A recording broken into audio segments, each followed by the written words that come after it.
आज हम लोगों का टॉपिक है what are the basic properties of electric charges.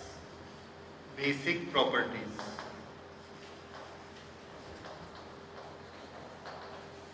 Of electric charge.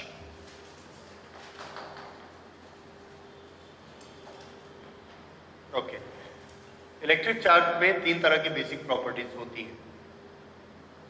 We know many properties like characteristic. There is one basic characteristic in the charge. If it is asked, we will say the basic characteristic of the charge is it is carried by a material. That is basic characteristic.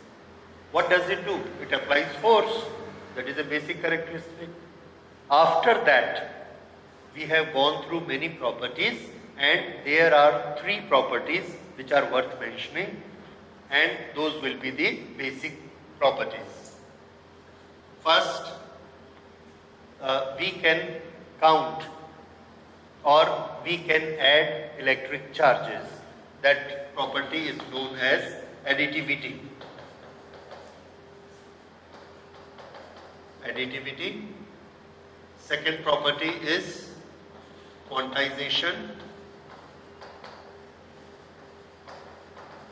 and third property is conservation.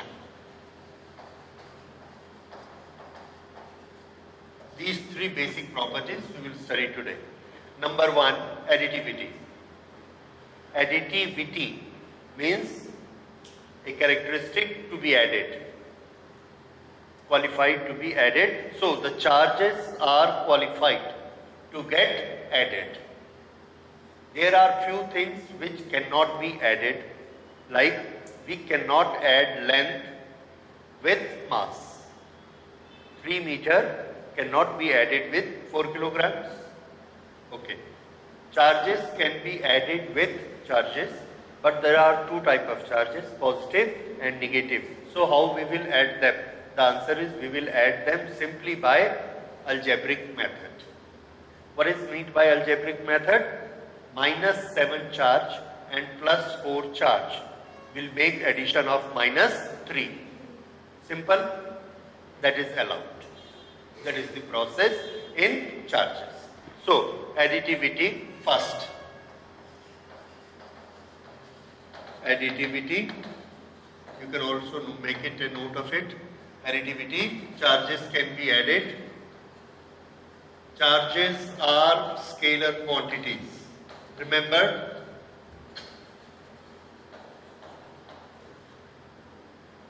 okay. Charges are scalars. There are two types of quantities, scalars and vectors. So charges are scalars. They can be added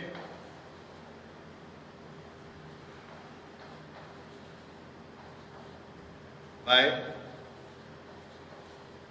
scalar addition using simple algebra.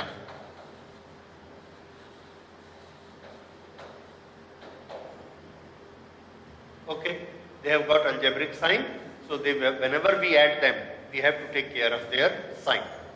That is a must, whether it is positive or negative, and we cannot add them without their sign.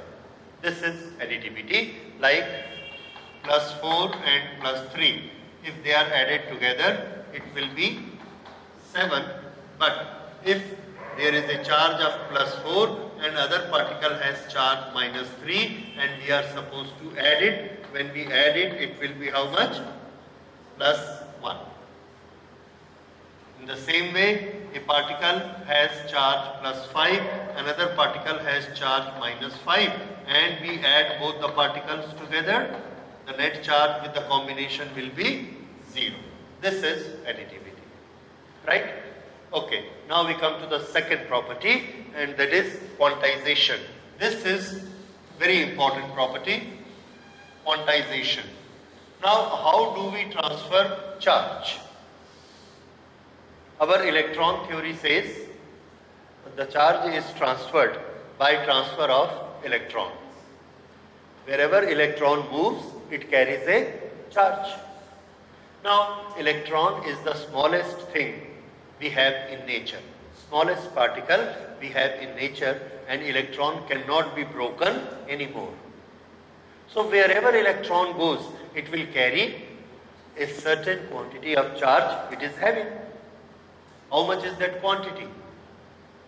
There is a quantity which an electron is carrying.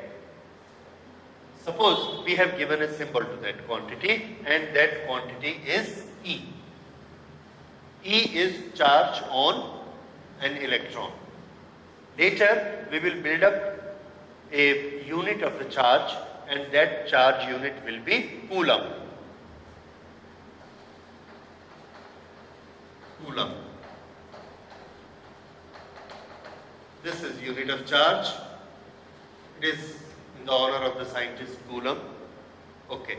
So 1 coulomb is unit of the charge, but 1 coulomb is very large.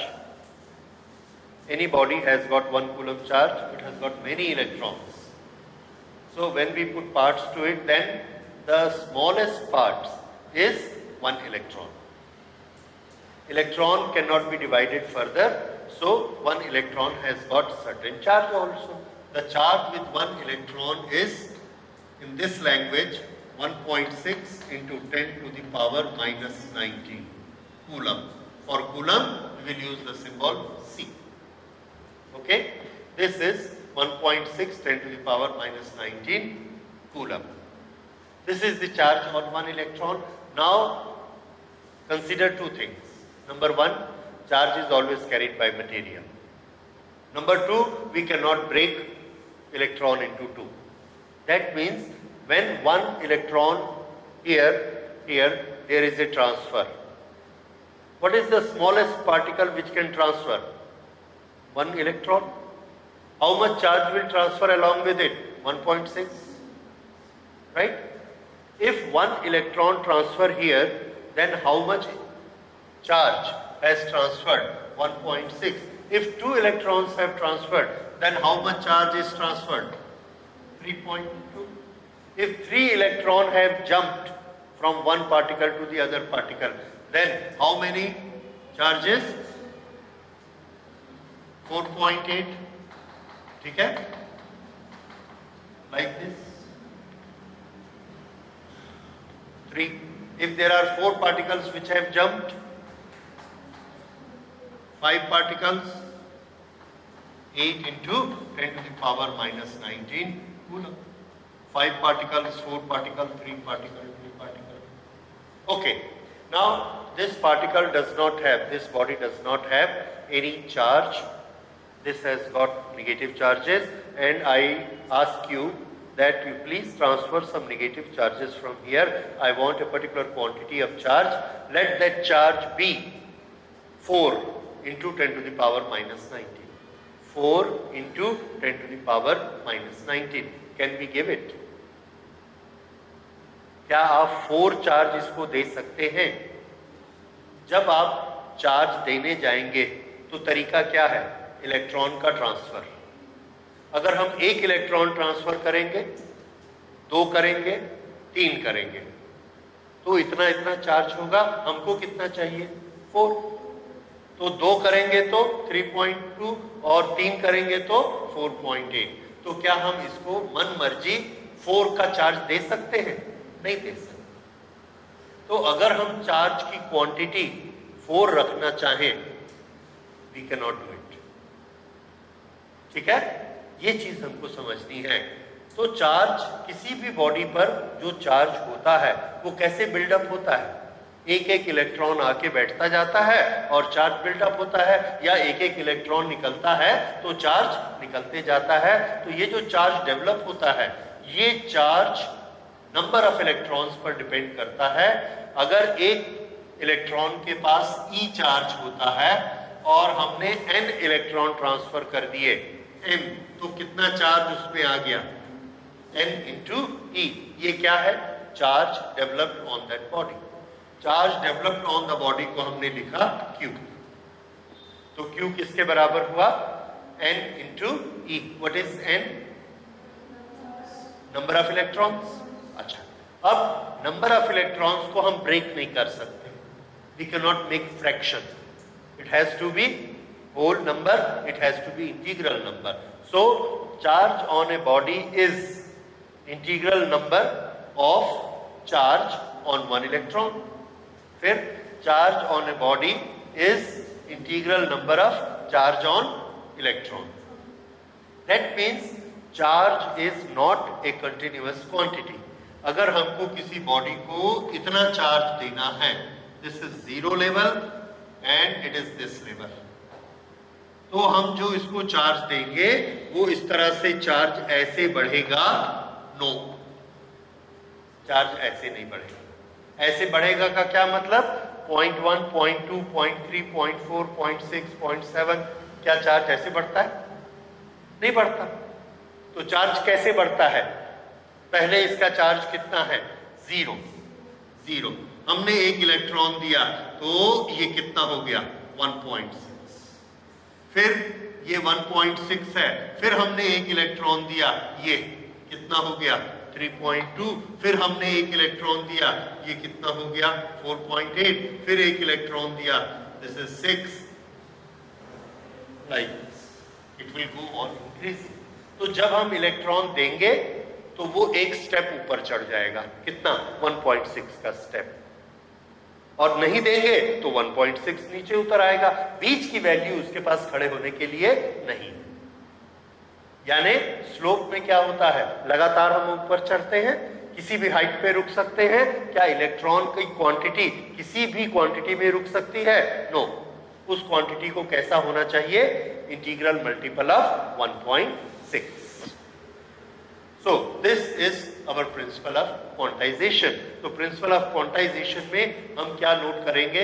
If it is asked to us what is principle of quantization, we will say charge on a body is not a continuous quantity. Charge on a body is not a continuous quantity.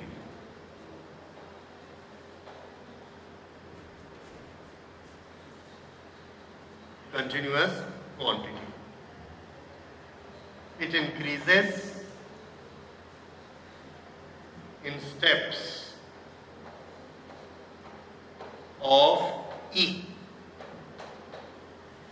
एक एक step कितना होता जाएगा? E, फिर E, 2E, 3E, 4E, 5। इसके बाद हम लिखेंगे टोटल चार्ज Q के बारे में। Q is equal to any, उसी को हम शब्दों में बताएंगे। चार्ज ऑन ए बॉडी और electrical charge on a body is integral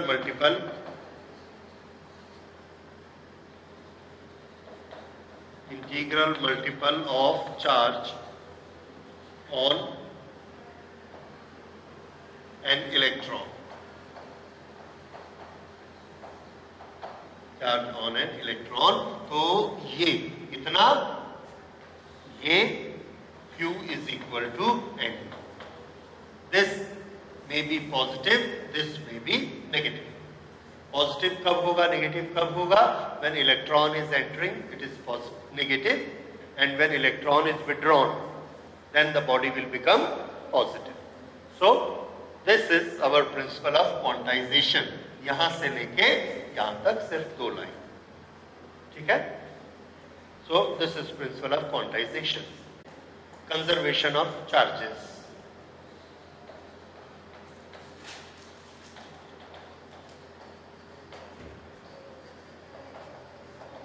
conservation of electric charge. हम लोगों ने कंजर्वेशन लॉज के बारे में पढ़ा हुआ है। इस नेचर में, इस दुनिया में बहुत सारी क्वांटिटीज ऐसी हैं जिसको हम चेंज नहीं कर सकते। We can not change those quantities. In some processes there is a quantity which can not be change. जैसे मोशन में हमने स्टडी किया है that in a system which is moving the momentum is a constant quantity. Something, a change happens, like a blast happens or a collision happens, then the momentum before the incident is equal to momentum after the incident. That is conservation of momentum. Conservation of angular momentum is again a quantity. We have also learnt about conservation of mass, conservation of energy, conservation of mechanical energy during a motion, all these things we have studied. Similarly, the charges in this nature, when we say nature, that means not only this country, not only this world, not only this earth, but the complete universe. So, the electric charges in the nature is a fixed quantity. And that quantity is always conserved. We cannot create a charge and we cannot destroy a charge. Conservation के लिए generally हम यही sentence use करते हैं. We cannot create, we cannot destroy. What we can do? We can only transfer from one place to the other place. Same thing for charges. We cannot create a charge, we cannot destroy a charge, we can only transfer charge from one body to the other body. जब भी हम रब करेंगे, जब भी हम flow करेंगे, कोई भी प्रोसेस हम करेंगे, एक जगह पर अगर चार्ज आ रहा है तो वो चार्ज जरूर दूसरी जगह से निकला होगा. हम नया चार्ज नहीं बना सकते. वैसे ही हम एक चार्ज को डिस्ट्रॉय नहीं कर सकते. हम उसको कहीं ना कहीं डाल के आएंगे दूसरी जगह, हम उसे डिस्ट्रॉय नहीं कर सकते. This is conservation. Is this point clear? So what we are doing with the charge? Transferring, not destroying nor conserving. Okay,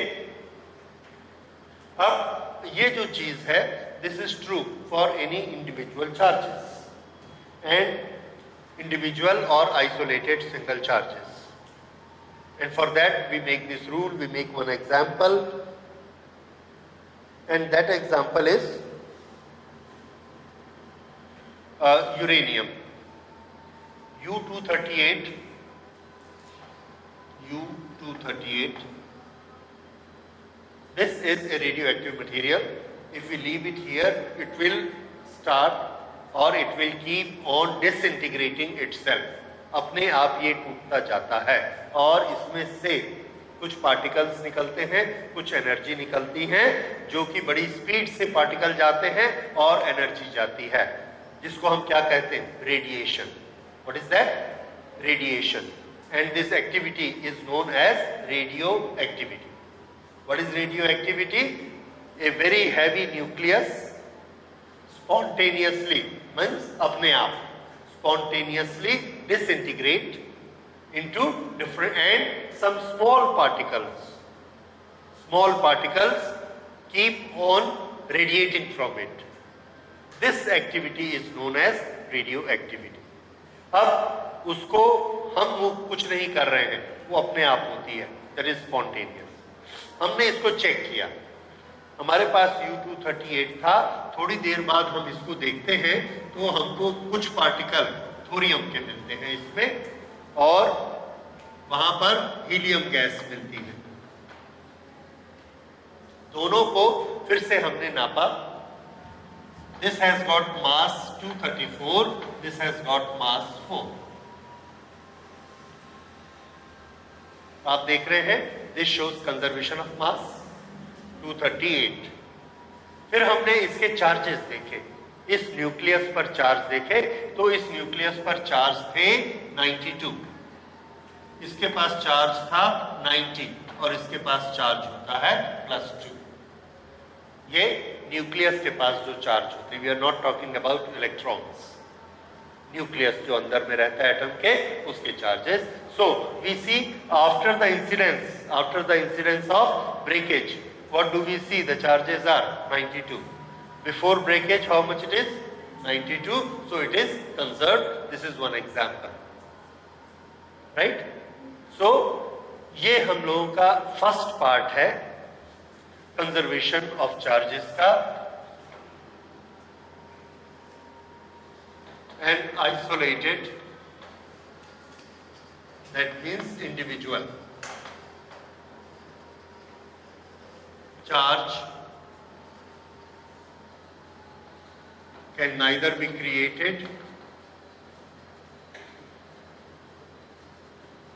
nor destroyed.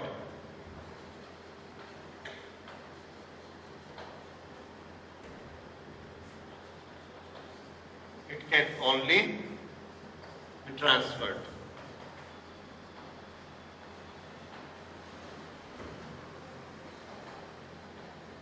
From one to other.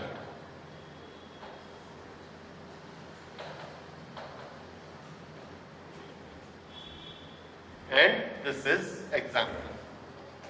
इस एग्जाम्पल को हमने इसलिए चुना क्योंकि ये स्पॉन्टेनियस है, हम नहीं करवा रहे हैं, नेचर में ही ये एग्जाम्पल क्रिएट हो रहा है।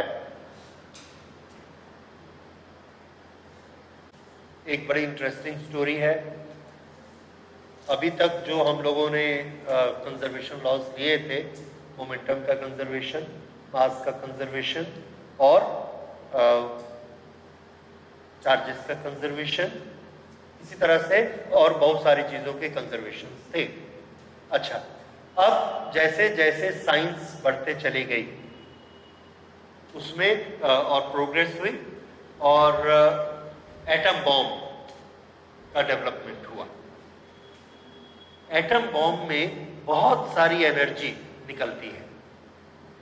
ये जो एनर्जी निकलती है इसके बारे में एक्सप्लेनेशन दी गई कि ये एनर्जी कहां से आई, और एक्सप्लेनेशन ये दी गई कि मटेरियल कन्वर्ट हो सकता है, मटेरियल कन्वर्ट हो सकता है एनर्जी। मटेरियल एनर्जी में कैसे कन्वर्ट हो सकता है? तो ये आइंस्टाइन ने बताया कि मटेरियल एनर्जी में कन्वर्ट हो सकता है, और नेचुरली इसका उल्टा भी होगा कि एनर्जी मटेरियल में कन्वर्ट हो सकती है। ये शुरू से किसी को समझ में नहीं आया कि ये कैसे होता है। अब तक हम लोग दो लॉ पढ़ते थे। वो क्या दो लॉ थे? इस नेचर में जितना मटेरियल है उसकी क्वांटिटी कंजर्व्ड है, वो फिक्स है। हम एक पार्टिकल का मटेरियल अगर कम करते हैं तो जरूर उस मटेरियल को निकाल के दूसरे में डाल देते। So what we are doing, transferring the material. We can not destroy the material. आप उसको जला देंगे तो जलाने से क्या होगा? अगर आप जलाएंगे तो उसका ऑक्साइड बन जाएगा, पर वो रहेगा तो इसी नेचर में। जैसे कार्बन है, कार्बन को हमने जलाया तो CO2 बन गया, पर जितने C के पार्टिकल थे वो पूरे के पूरे रहेंगे, गैसेस फॉर्म में रहेंगे। हम लोग फॉर्म चेंज कर सकते हैं, सॉलिड, लिक्विड, गैस, इस फॉर्म में चेंज कर सकते हैं, पर उस मॉलिक्यूल को डिस्ट्रॉय नहीं कर सकते। This is conservation. तो मटेरियल का कंजर्वेशन होता है। इस नेचर में जितना मटेरियल है उतना ही अभी भी है, उतना ही आगे भी रहेगा। This is the law. हम सिर्फ उसको चेंज कर सकते हैं, स्टेट चेंज कर सकते हैं, केमिकल रिएक्शन करके उसका अलग अलग बना सकते हैं। ओके, इसी तरह से एक दूसरा लॉ है एनर्जी के बारे में, कि हम एनर्जी को कंजर्व करते हैं। इस दुनिया में जितनी एनर्जी है वो एनर्जी की क्वांटिटी फिक्स है। We can not destroy energy and we can not create energy. हम अपनी तरफ से एनर्जी बना नहीं सकते हैं। अगर कोयले में एनर्जी है तो वो कोयले की एनर्जी को हम ट्रांसफर कर सकते हैं।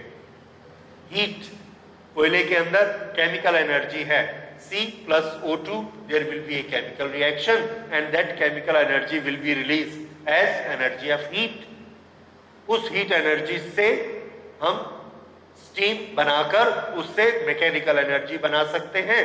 स्टीम ऐसा छूटेगी और टरबाइन को पुश करेगी, दैट इज मैकेनिकल एनर्जी। तो हम स्टीम की एनर्जी को डिस्ट्रॉय नहीं कर सकते, उसको मैकेनिकल एनर्जी में कन्वर्ट कर सकते। ओके, वो मैकेनिकल एनर्जी को हम टरबाइन चलाकर उससे जनरेटर चलाते हैं, इलेक्ट्रिकल एनर्जी में कन्वर्ट करते हैं।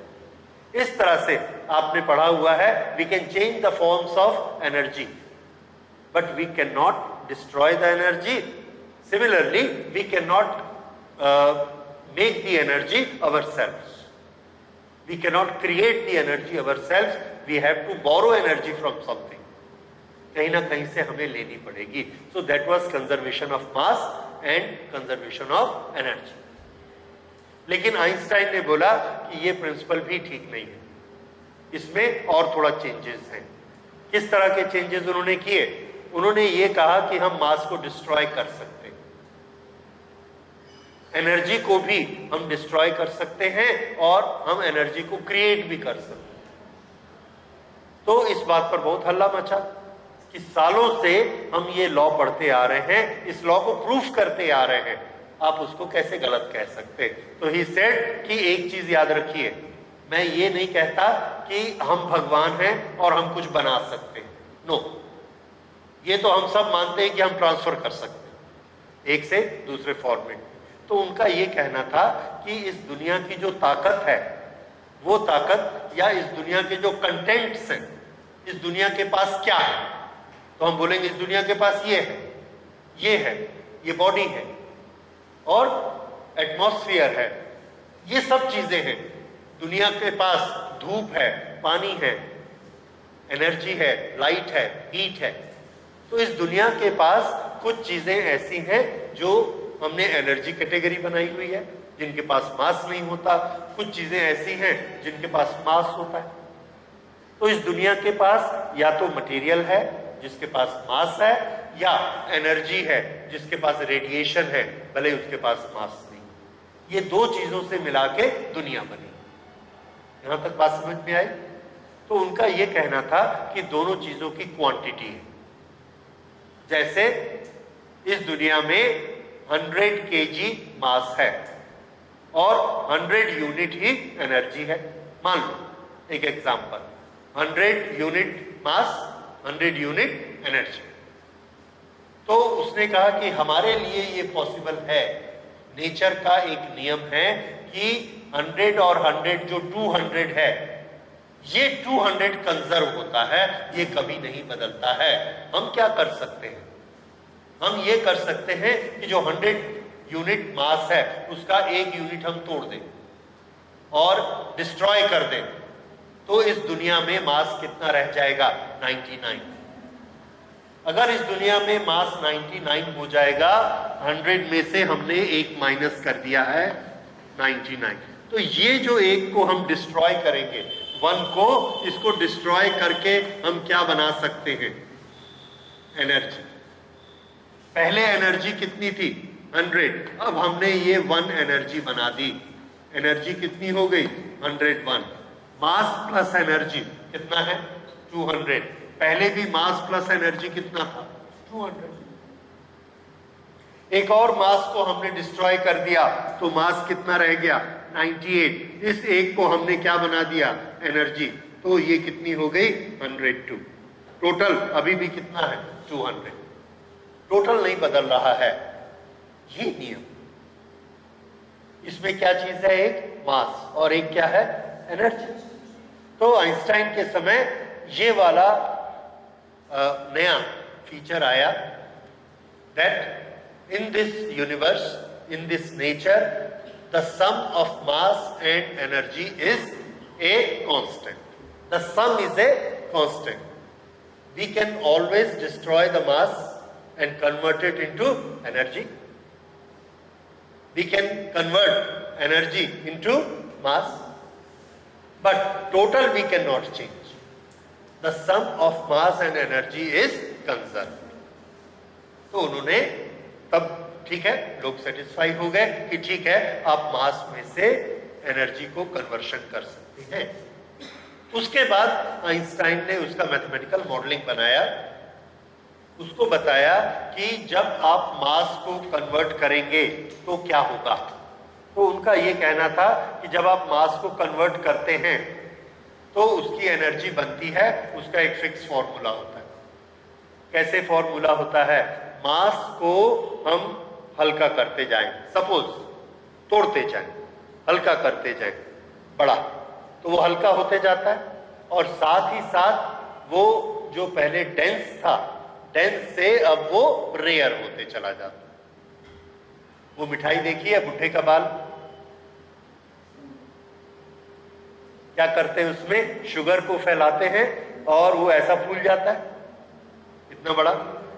उसको और फुलाते जाइए और फुलाते जाइए, रेयर होता जाए। अगर हम इतनी सी शुगर लेके उसको इतना फैला के कर सकते हैं, तो अगर इतना फैला देंगे तो क्या होगा? इतना वो लाइट हो जाएगा कि हमको आर पार दिखेगा भी नहीं, आर पार दिखने लगेगा। ठीक है, वहां कोई चीज दिखे और फैला देंगे तो रेयर होता चला जाएगा। यही चीज होती है कि अगर हम किसी मटेरियल को लेके इतना ज्यादा फैला देंगे कि वो उस अपनी मटेरियल की प्रॉपर्टी छोड़ देगा और वो क्या बन जाएगा, एनर्जी हो सकता है। और इसी तरह से बहुत सारी एनर्जी हम लेकर आए और उसको ऐसे दबा दिया, दबाकर एकदम ऐसे टाइट कर दिया, तो वो क्या बन गया, मटेरियल। ठीक है, इस तरह से मटेरियल को फुलाओ, तोड़ दो, फुला दो, बड़ा कर दो, तो क्या बन जाएगी, एनर्जी। और एनर्जी को दबा के कंप्रेस कर दो तो क्या बन जाएगा, मटेरियल। ये कल्पना की आइंस्टाइन ने। तो कितने मटेरियल की कितनी एनर्जी बनेगी, तो उनका ये कहना था मटेरियल को आप फैलाइए लाइट की स्पीड से, और जो मटेरियल आपने लिया है m, इसमें लाइट की वेलोसिटी का स्क्वायर मल्टीप्लाई कर दो। स्क्वायर करते हैं, जैसे रेडियस का स्क्वायर मल्टीप्लाई करेंगे तो पाई आर स्क्वायर क्या बनेगा, एरिया। ओके, तो c का स्क्वायर अगर हम मल्टीप्लाई कर देते हैं इतने मास को डिस्ट्रॉय करने से, तो इतनी एनर्जी बनेगी। Very simple formula, this is energy. ये एनर्जी कितने मास से बनी, m मास को डिस्ट्रॉय करने से mc स्क्वायर बनी। ये फॉर्मूला जितना छोटा है उतना इंपॉर्टेंट है, उतना ही इसका इंपॉर्टेंस है। तो E is equal to mc square, this is most wonderful formula, okay, by Einstein. लेकिन इससे इन्होंने प्रूफ क्या किया, material can be converted into energy. तो हम लोग इलेक्ट्रिकल चार्ज पढ़ रहे हैं, उसमें ये सब क्यों पढ़ रहे हैं, तो इसका अब आगे इंप्लीकेशन देखिए। उनका ये कहना था कि जब एटम बॉम्ब चलता है तो एक सबसे छोटा पार्टिकल उसमें से निकलता है, इलेक्ट्रॉन, और वो डिस्ट्रॉय हो जाता है। एक इलेक्ट्रॉन डिस्ट्रॉय हुआ, उसके मास से mc स्क्वायर एनर्जी बन गई। फिर दूसरा इलेक्ट्रॉन डिस्ट्रॉय हुआ, फिर तीसरा हुआ, 100 हुए, 1000 हुए, लाख हुए, करोड़ हो गए, और सब ने क्या बनाई, एनर्जी। वो एनर्जी इतनी जबरदस्त होती है कि उससे एनर्जी का फॉर्म क्या होता है, तो एनर्जी का फॉर्म होता है हीट, लाइट, गामा रेज और मैकेनिकल एनर्जी, यानी पार्टिकल्स का उड़ना। इस सब को मिला के हमने एक ही वर्ड क्या बनाया, ब्लास्ट। तो जबरदस्त ब्लास्ट होता है, और उस ब्लास्ट के अंदर क्या हुआ है, इलेक्ट्रॉन डिस्ट्रॉय हो गया, किसमें कन्वर्ट हो गया, एनर्जी। ये बात समझ में आती है, सबको आती है। सबने कहा ठीक है, बड़ी अच्छी बात है, ताली बजा दिए, नोबेल प्राइज मिल गया। लेकिन इलेक्ट्रिकल वालों को चिंता हो गई, बोलेंगे अगर आप ऐसा कहते हो तो इस दुनिया से कुछ इलेक्ट्रॉन कम हो गए। अगर इस दुनिया से कुछ इलेक्ट्रॉन कम हो गए तो कौन से चार्जेस कम हो गए, माइनस। तो कौन से चार्जेस बढ़ गए, पॉजिटिव, क्योंकि पूरी दुनिया का नेट चार्ज हम क्या मानते हैं, जीरो। जीरो में से कुछ माइनस चले गए इस प्रोसेस, फिजन प्रोसेस। अगर कुछ माइनस डिस्ट्रॉय हो गए तो चार्जेस कितने बचे, प्लस, तो चार्जेस कंजर्व नहीं हुए। ये तो हो नहीं सकता, क्योंकि हमने भी एक लॉ बनाया हुआ है, क्या, कंजर्वेशन ऑफ चार्जेस। तो अगर चार्जेस डिस्ट्रॉय नहीं हो सकते और इलेक्ट्रॉन आप बता रहे हो कि डिस्ट्रॉय हो सकते हैं, करके दिखा रहे हो, एटम बम चला के दिखा रहे हो, और आप एक्सप्लेन कर रहे हो कि इसमें सबसे छोटा पार्टिकल इलेक्ट्रॉन डिस्ट्रॉय हुआ है और उस मटेरियल से एनर्जी बनी, एनर्जी दिखती है, बनी, सही बात है। और इलेक्ट्रॉन गए, मटेरियल तो गया, हमको समझ में आ गया कि मटेरियल किस में ट्रांसफर हो गया, एनर्जी में। चार्ज कहां गया उसका, तो एक बड़ा वैलिड क्वेश्चन था कि चार्ज कहां गया। अब आंसर हमारा क्या होता है इलेक्ट्रिसिटी में, हमारा आंसर होता है चार्ज वहां गया जहां इलेक्ट्रॉन गया। एक इलेक्ट्रॉन यहां आया तो इसके पास चार्ज आ गया, वो इलेक्ट्रॉन यहां गया तो इसके पास चार्ज आ गया। लेकिन इस केस में तो इलेक्ट्रॉन डिस्ट्रॉय ही हो गया, तो चार्ज कहां गया उसका? तो इस दुनिया में से चार्ज कम हो गया, सो चार्ज कैन बी डिस्ट्रॉयड। तो साइंटिस्ट बोले नहीं, ये तो हम नहीं मानेंगे कि इस दुनिया में पॉजिटिव चार्ज बन गया, इस दुनिया का चार्ज जीरो से हटके प्लस या माइनस हो गया। तो इसके लिए फिर आगे रिसर्चेस हुई, थ्योरीज बनी और एक नई चीज उभर के सामने आई। देखिए, जब कोई प्रॉब्लम आता है तब हम उसका solution out of the box सोचते हैं। हम अभी भी ये मानकर चल रहे हैं कि नेट चार्ज कितना रहेगा, जीरो, ये जरूरी है। ये भी हम मान रहे हैं, हमने मान लिया इलेक्ट्रॉन डिस्ट्रॉय होता है। अब क्या करना? तो साइंटिस्ट ने ये कहा कि देखिए, हमारा नॉलेज अधूरा है, इस नेचर में एक और पार्टिकल भी होता है जिसको हम नहीं जानते, अभी तक नहीं जानते, अभी भी नहीं जानते, लेकिन होता है। और उस पार्टिकल का नाम उन्होंने बताया पॉजिट्रॉन। क्या नाम बताया?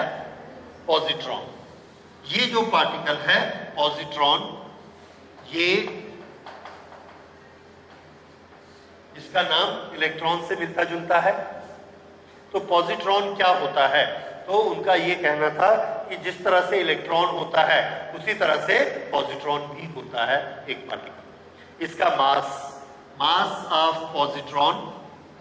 Positron is equal to mass of electron. इन दोनों का मास इक्वल होता है। जो भी मास होता है 10⁻³ kg, जो इसका है वो इसका है। इलेक्ट्रॉन का चार्ज E होता है 1.6 10⁻⁻19 and it's nature is negative.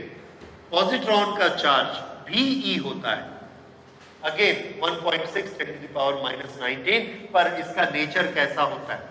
Positive. इससे उल्टा, यानी इलेक्ट्रॉन इसको अट्रैक्ट करता है। ये बात समझ में आई? अच्छा, ये हमको दिखता क्यों नहीं? ये काम क्या करता है? अब चूंकि नहीं दिखता है इसलिए हमने क्या बोला कि घर से निकलता नहीं। तो इसका घर कहां है? तो बताया गया कि इसका घर न्यूक्लियस के अंदर है। एटम के अंदर सेंटर में क्या होता है? न्यूक्लियस। उस न्यूक्लियस के अंदर में पॉजिट्रॉन रहता है। पॉजिट्रॉन जिसके साथ चिपक जाएगा उसको क्या चार्ज दे देगा? प्लस ही। जैसे प्रोटॉन के पास जो प्लस चार्ज है, क्या हम एट्रीब्यूट कर सकते हैं कि वो किसके कारण है? पॉजिट्रॉन उसमें चिपका हुआ है। ठीक है। जो मास है, मास नेग्लिजिबल होता है, इसलिए हम उसकी ज्यादा चिंता नहीं करते। तो ये एक पॉजिट्रॉन, एक पार्टिकल की कल्पना की गई। एंड ये क्या होता है? This is not found independent, और ये फाउंड इंडिपेंडेंट। अगर ये हमको इंडिपेंडेंट मिलता है, ये जाके केमिकल रिएक्शंस करता है। इलेक्ट्रॉन केमिकल रिएक्शंस के लिए रिस्पॉन्सिबल होता है, इलेक्ट्रिकल फ्लो के लिए, चार्ज फ्लो के लिए रिस्पॉन्सिबल होता है, इलेक्ट्रिफिकेशन के लिए। ये हमने पिछली क्लासेस में देखा। पॉजिट्रॉन कुछ नहीं करता है, वो सिर्फ कहां पड़ा रहता है? न्यूक्लियस के अंदर। वो कब निकलेगा? तो आंसर है कि वो इंडिपेंडेंटली एग्जिस्ट नहीं करता है। जैसे ही वो निकलता है, कहीं ना कहीं वो माइनस को पकड़ता है और उसके साथ जाके चिपक के न्यूट्रलाइज कर देता है मटेरियल को। तो वो इंडिपेंडेंट एग्जिस्ट नहीं करता, इंडिपेंडेंट कोई वर्क नहीं करता, नॉट फाउंड इंडिपेंडेंट। कहां पर है ये? With in nucleus. ये इसकी लोकेशन। तो ये इसकी छोटी सी प्रॉपर्टीज आप याद रखेंगे। पॉजिट्रॉन मास कितना होता है? इलेक्ट्रॉन के बराबर। चार्ज कितना होता है? इलेक्ट्रॉन के बराबर, लेकिन पॉजिटिव। कहां पाया जाता है? न्यूक्लियस के अंदर। नेचर कैसा होता है? It can not exist independent. ठीक है, ये सब चीजें। अब ये होता है कि जब हम न्यूक्लियस को तोड़ते हैं, एक हैमर लिया, न्यूक्लियस रखा और उसको तोड़ दिया, इसको हम बोलते हैं फिशन। आगे जाके हम लोग न्यूक्लियर फिजिक्स में पढ़ेंगे कि वो हैमर क्या होती है। न्यूट्रॉन्स होते हैं, उससे हम लोग इसको तोड़ते हैं। जब हम तोड़ते हैं तो उसके अंदर से छिटक के बाहर कौन आएगा? पॉजिट्रॉन। अच्छा, जैसे ही वो छिटक कर बाहर आता है उसके पास अपना मास भी है, अपना चार्ज भी है, तो आसपास उसको इलेक्ट्रॉन भी मिलते हैं। अब एक इलेक्ट्रॉन और एक पॉजिट्रॉन दोनों के पास चार्जेस कैसे हैं, नेगेटिव और पॉजिटिव। ये जो दो चीजें हैं माइनस और प्लस, इलेक्ट्रॉन एंड पॉजिट्रॉन, इनमें आपस में कैसा फोर्स होगा, force of attraction. Force of attraction एक दूसरे पर लगाएंगे, इस पर फोर्स ऐसा लगा, इस पर फोर्स ऐसा लगा, दोनों एक दूसरे की तरफ बढ़ने शुरू हुए। जैसे जैसे टाइम बीतता है दोनों की वेलोसिटी बढ़ती जाती है। Force means what, force means acceleration, mass into acceleration. तो इन दोनों के पास क्या है, एक्सेलरेशन। उस एक्सेलरेशन के कारण दोनों की वेलोसिटी बढ़ते जाती है, बढ़ते जाती है, बढ़ते जाती है, और दोनों एक दूसरे के नजदीक पहुंचते जाते हैं। नजदीक भी पहुंचते हैं तो बहुत नजदीक पहुंच जाते हैं। क्यों बहुत नजदीक पहुंच जाते हैं, क्योंकि इनका साइज बहुत छोटा हो। ठीक है, जैसे दो ट्रेन इतनी लंबी लंबी हैं, अगर वो यहां टकराएंगी तो सेंटर ऑफ मास यहां, सेंटर ऑफ मास यहां, इतना दूर रहेगा सेंटर ऑफ मास। पर अगर दो बॉल आपस में टकराएंगे तो उनका सेंटर ऑफ मास का डिस्टेंस बहुत कम हो जाएगा। ये दोनों बहुत छोटे पार्टिकल हैं तो इनके बीच का डिस्टेंस बहुत कम हो जाता है। इतने कम डिस्टेंस पे दोनों के फोर्स ऑफ अट्रैक्शन बहुत लार्ज होता है। Force is very very large. उस फोर्स के कारण acceleration is very large. Due to that acceleration velocity become very large. और जब इन दोनों की टक्कर होती है तो आप ये मान के चलिए कि इधर से एक गाड़ी आ रही है, उसकी स्पीड 200 किलोमीटर, इधर से एक गाड़ी आ रही है, इसकी स्पीड 200 किलोमीटर, दोनों कार बीच में हेड ऑन कोलिजन, तो क्या होगा, सोच सकते हैं क्या होगा? दोनों के परखच्चे उड़ जाएंगे, है ना, यही होगा। ये दोनों भी उसी कंडीशन में ही आते हैं, इतनी जोर से आते हैं और इतनी जोर से कोलाइड करते हैं, इतनी जोर से टकराते हैं कि दोनों के टुकड़े टुकड़े हो जाते हैं। अब हम बोलेंगे इलेक्ट्रॉन के तो टुकड़े होते ही नहीं, होते नहीं है वाली बात नहीं है भाई, हम नहीं कर सकते। लेकिन यहां जब ये दोनों टकराते हैं, इतनी जोर से टकराते हैं और छिटक के चूरा चूरा हो जाता है, ये इलेक्ट्रॉन ऐसा फैला, टुकड़े टुकड़े होके क्या बन गया, एनर्जी। पॉजिट्रॉन भी क्या बन गया, एनर्जी, खूब एनर्जी निकली वहां, ये एनर्जी का सोर्स है। तो अकेला इलेक्ट्रॉन, अब हमको समझ में आया कि जो बोल रहे थे कि अकेला इलेक्ट्रॉन कन्वर्ट होता है एनर्जी में, तो इलेक्ट्रॉन कैसे कन्वर्ट हो जाएगा, किसी से टकराएगा, टूटेगा तब तो होगा। और कोई भी इलेक्ट्रॉन जो नेगेटिव चार्ज वाला है वो किससे टकराएगा, पॉजिटिव वाले से टकराएगा। नेगेटिव नेगेटिव को तो रिपेल करता है, और जीरो की तरफ भी वो क्यों खींचेगा, वो खींचेगा हमेशा किसकी तरफ, पॉजिटिव की तरफ। इसलिए इलेक्ट्रॉन को टकराने के लिए क्या चाहिए, पॉजिटिव। इसीलिए किसी ने सोचा कि क्या होना चाहिए, पॉजिट्रॉन, इसके बारे में। तो ये दोनों जब आपस में टकराते हैं, टकराने के बाद बहुत सारी एनर्जी निकलती है और हम देखते हैं कि उस ऑब्जेक्ट का, उस मटेरियल का मास कम हो गया। कम हो गया मतलब उसमें से कुछ मटेरियल गायब हो गया और एनर्जी खूब निकली, तो हमने रिजल्ट क्या निकाला, material is converted into energy. अब इससे हमारी एक बहुत बड़ी समस्या सुलझ गई। क्या समस्या सुलझ गई कि इस दुनिया में से कितने माइनस चार्जेस कम हो गए, बताओ, एक। इस दुनिया में से कितने पॉजिटिव चार्जेस कम हो गए, एक। फिर से नेट चार्ज कितना हो गया, 0। अगर 1,00,000 इलेक्ट्रॉन निकले तो उसको किससे टकराए होंगे, वो 1,00,000 पॉजिट्रॉन से। तो कौन कौन से चार्जेस कम हुए, 1,00,000 माइनस और 1,00,000 प्लस, फिर से नेट चार्ज कितना हो गया, 0। तो हमारा चार्ज कंजर्व हो गया, हमारा प्रॉब्लम सॉल्व हो गया कि दुनिया में एटम बॉम्ब चलने से, न्यूक्लियर रिएक्शन होने से चार्ज का बैलेंस खराब हो जाएगा, ये चीज अब नहीं रहेगी। The charge balance will be maintain and that will always remain 0। This is conservation of charges. समझ आ रहा है? ओके, सो इसको अब हम लोग लिख लेते हैं। अभी हमने क्या लिखा था कि एक charge isolated individual can not be destroyed, can not be created. और इसके साथ अब हम एक और चीज जोड़ देते हैं डिस्क्रिप्शन में, that in pair we can destroy the charges. अभी देखा, तो वो हमने इसका दूसरा पोस्टुलेट बनाया, the charges can be destroyed in pair, the charges can be destroyed in pair.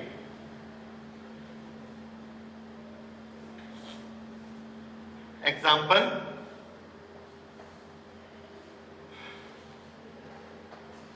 Electron,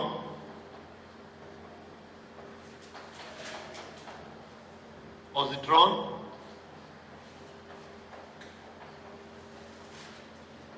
electron, positron, they combined with each other and they give lot of energy. Energy के लिए हम लिखेंगे gamma plus gamma, this is energy, this is what radiation.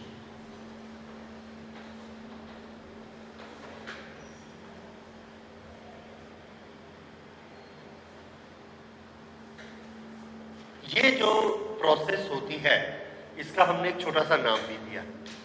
एक material इधर से गया है, दूसरा मटेरियल इधर से गया है, दोनों मटेरियल थे, एक्शन क्या हुआ, ये मटेरियल इसको निगल गया, ये इसको निगल गया, दोनों मटेरियल गायब हो। निगलने के लिए हम क्या वर्ड यूज करते हैं, एनिहिलेट करना। So what has happened, annihilation has happened.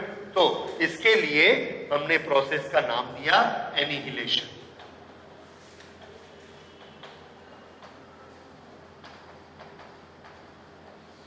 Annihilation. सो कभी कभी इसका 1 मार्क क्वेश्चन आता है, व्हाट इज एनिहिलेशन? तो हम लिखेंगे annihilation is the process when one electron strikes with one positron, both of them are destroyed and we get lot of energy in the form of gamma rays. This is known as annihilation. ठीक है, ये annihilation हो गया। अच्छा, अब एक दूसरी चीज साइंटिस्ट पूछने लगे कि अगर आप ऐसा मानते हैं तो क्या ये पॉसिबल है कि जिस तरह से मटेरियल से एनर्जी में कन्वर्शन होता है वैसे ही एनर्जी से मटेरियल में कन्वर्शन होता हो? या हम एनर्जी की बात नहीं करते, हम इलेक्ट्रिसिटी पढ़ रहे हैं, चार्ज की बात करते हैं। जैसे हम पेयर में देख रहे हैं कि पेयर में चार्जेस डिस्ट्रॉय हो जाते हैं, क्या चार्जेस क्रिएट भी हो सकते हैं? तो आंसर है yes, charges can be created. ये हमने शुरू में हाइपोथेसिस बनाई, सोचा, हम कर नहीं पाए उस समय लैब में।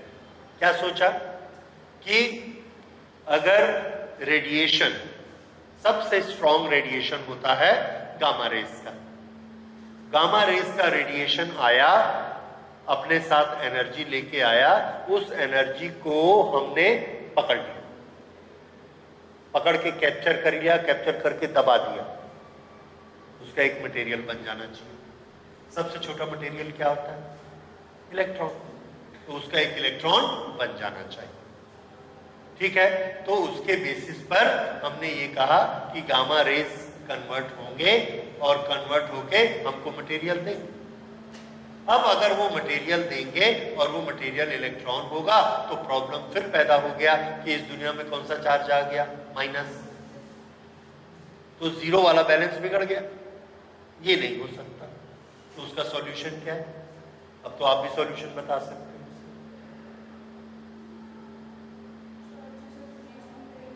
यस, कि खाली इलेक्ट्रॉन ही क्यों पैदा होगा? एक इलेक्ट्रॉन के साथ हमेशा एक पॉजिट्रॉन भी पैदा होगा, तो फिर से नेट बैलेंस क्या हो जाएगा? Zero. So this is again a process, this process is known as pair production. तो ये जो हमारा सेकंड है, the charges can be destroyed और प्रोड्यूस्ड इन पेयर, इसके दो पार्ट हो गए, one is annihilation and second is pair production. Pair production.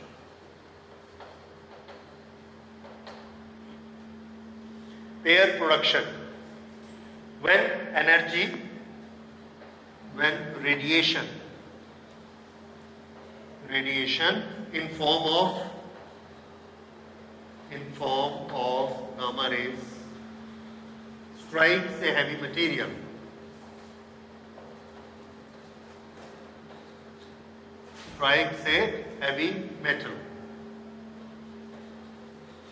it is absorbed.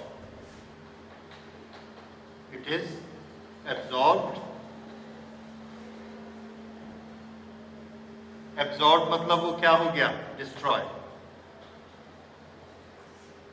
It is absorbed and a pair, कौन सा pair? An electron-positron pair is created. Electron-positron pair is created.